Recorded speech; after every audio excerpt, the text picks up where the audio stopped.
I want to get your guys' take on is Hamza Igamane was back in Rangers colours yesterday. I have to confess, I didn't think we would see him in Rangers training kit again, but there he was. Well, I mean, like everything we've read about, everything I reported a couple of weeks ago, that Leo weren't entirely happy with the sort of valuation that Rangers were putting on him. They felt that was perhaps out with their spending power. So, listen, until somebody comes up with the money that Rangers are looking for, they're not going to budge on that. And I think Rangers get every right. I mean, this is a guy that scored 16 goals last season. Mm-hmm. Clearly, there's still some rough edges to be knocked out of him, but there's definitely potential there for him to go a couple of levels higher than his own performance levels are at right now. And just in terms of Rangers' financial state, when the new owners come in, they've made clear that they're not going to be forced to sell below what they feel is correct valuations. So, listen, I think Rangers fans right now should be expecting to see him playing a part against Panathinaikos, and unless somebody comes up with, I'm talking maybe 15 million euros, I don't think the club are going to sell below that. He looked, just for the training video yesterday, he looked lean, didn't he? Yeah. I thought he looked as if... I thought that as well, Scott, I thought as if he looked as if he was in good nick. He looked happy. And look, as Andy says, if clubs that are interested don't match the valuation, then he'll stay at Rangers for the time being. He's on a long contract. And I don't think Russell Martin would complain if he's got Igamane available for the Panathinaikos game or beyond. And he talked up Cyril Dessers at the weekend after the Bruges game in terms of his attitude. We know the goals that Dessers has produced in the last couple of years. So as much as Rangers have been linked with strikers, and I do think they'll definitely bring another striker in this window, a Martin signing.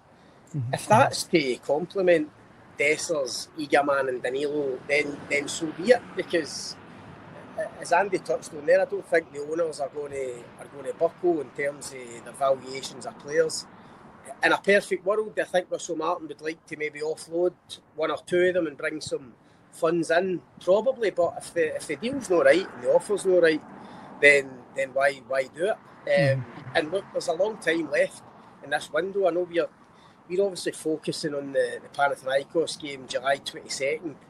There's basically another 6 weeks after that before the window closes. So a lot can change in that time. But at the moment, it looks as if Dessers and Igamane are back in amongst it, and it looks as if they'll be involved against Panathinaikos in the Champions League game.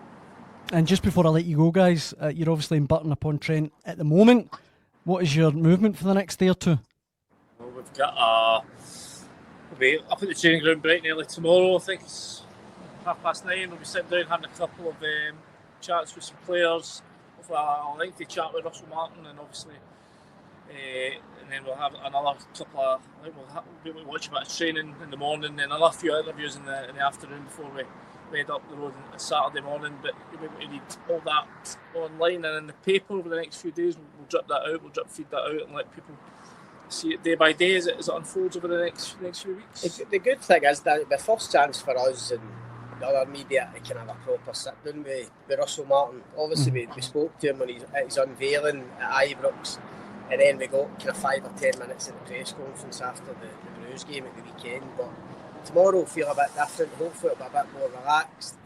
As I say, there's a few journalists and kind of broadcasters down today who will be there tomorrow at the training camp. But hopefully it'll be a good chance to get a proper chat with him and some of the players. And as Andy says, you'll be able to read all of that in the record in the coming days.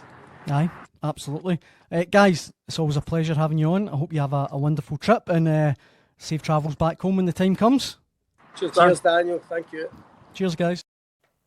We've got plenty of posts coming in, Keith, and if you're watching at home, you want to get involved, send them in the comment section. John points out that Igamane is back at Rangers because the ridiculous fee Rangers are asking for. Even Billy Dodd said he wasn't worth it. And I bring that up because Andy there saying he thinks 15 million euros is the asking price. I mean, I don't doubt he's wrong. I mean, I'm sure he's not just picking it out there, but I think that's mad. Sorry, let me qualify it. 1.7 million less than a year ago. He wasn't even properly getting a game to Christmas. Yeah, but I know he's talented. Do you know what? It's the market is dictated by the level of interest, and the prices are set at that. So, they haven't, it would appear they haven't received any solid bid yet. So they're perfectly entitled to put whatever price tag they want on him. Yeah, of course. He's their property in terms of he's got 4 more years to run his contract. If the valuation isn't met, then he'll have to stay. This is the bit that I found interesting. I'm glad you asked the question about whether or not you expected to see him in the Rangers training kit again. There's always a red flag goes up. See when players that might be looking for a move kind of lose their passport or have a visa issue, the visa goes wrong and don't manage to get back in time. We've seen it over and over and over, and it's maybe the old cynic in me. As soon as I heard that and Russell Martin trying to explain it, it all sounded a little bit, oh really? Because I've been in that movie 100 times, and that kind of raised a flag for me. I'm thinking, right, okay, so this is the game's beginning, but maybe not. And on this occasion, Russell Martin appears to have been telling the truth. It was nothing more sinister than there has been a bit of a cock-up, probably a bit of an oversight by Hamza Igamane. And he's now in England, rejoined. And as the guy said from the videos and all that, he seemed happy to be there. So, look, do I think that Hamza Igamane is the guy to lead Russell Martin's attack? I am not sure about that, because I've spoken about it. I think he's more of a free spirit. I think that Martin's sides are really structured in the way that they press, and the centre forward plays a major part in that, often as the trigger. Can Hamza Igamane take that all on board and play that, kind of fulfil that function in a Russell Martin side? I'm not sure. But I do know he's a really talented boy. Oh, he's definitely got talent. He's got bags of talent. I've said since I first saw him, he might be as raw as a pound of Moroccan mince, but there's real ability there. Now, if Russell Martin can get into him and work on him, and if he takes on the information, that'll help him become a better player. And if he does become a better player, and a guy that in a year's time you've actually seen real levels of development over the previous 12 months, then Rangers won't be shy of offers.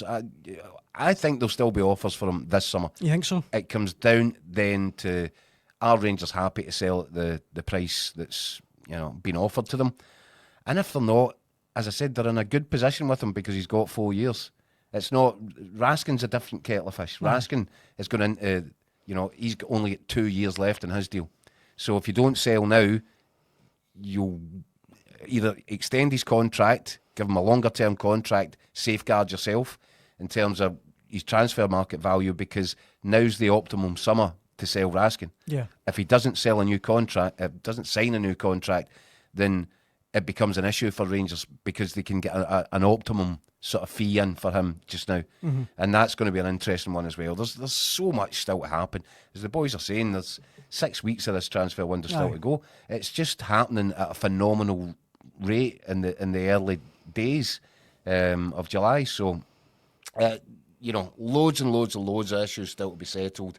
If I was Rangers, I'd be desperately trying to sit Raskin down and get him to extend, give him a few more quid in his pocket and say, look, sign a 3-year extension, and if we get the right price in a year's time, or once you've played at a World Cup with Belgium, there's money to be made there. Raskin's a very good player, and I think could be a key player for Russell Martin in the way that he likes his team to play. High tempo, high energy. Yep. And Raskin became a better player towards the end of last season when Barry Ferguson pushed him further up the pitch.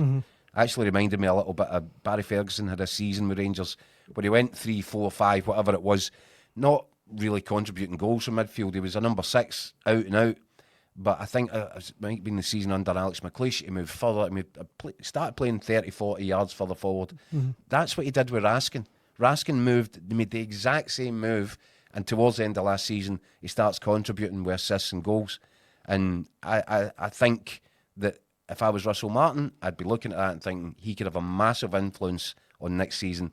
Can we sit him down and try and get him tied down with a new deal?